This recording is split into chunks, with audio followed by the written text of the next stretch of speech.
it doesn't financially make any sense to build the data centers that we're building. But you're not saying that AI is going to disappear. The technology itself is remarkable, but the financial model just makes no sense whatsoever at the moment. At the moment, which is kind of typical of bubbles, right?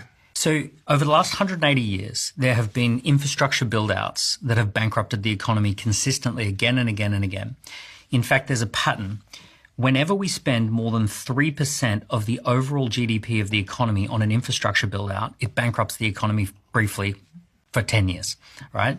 So this happened when we did railway tracks. In fact, it happened twice in the UK and twice in the USA.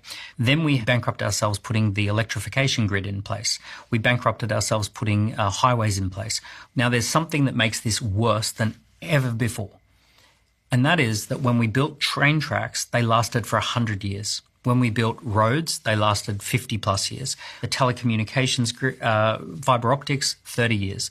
All of these investments were multi-decade investments that we could get benefit from and leverage for decades.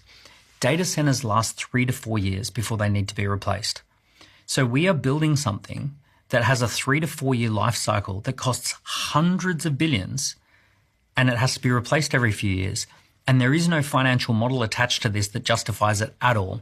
So one thing that I'm predicting is that in 2029, 100 years after the Great Depression, we will see a massive financial meltdown based off the back of these data centers that have been developed at the moment. And for someone that doesn't know what a data center is? So it's like a big Walmart or an airport filled with computers, and those computers are running AI, right? So every time you go on AI, you're actually, your request is going off to a big computer in a Walmart-sized building somewhere. But those GPUs, those computer stacks, those big ginormous computers, they are like iPhones. They last about 3 years before they get superseded. This year ahead, we're going to spend $650 billion. $650 billion sounds like so abstract.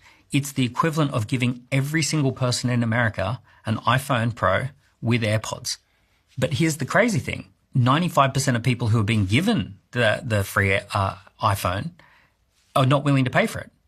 And the tiny number of people who are willing to pay for it, they're only willing to pay $20 a month, most of them.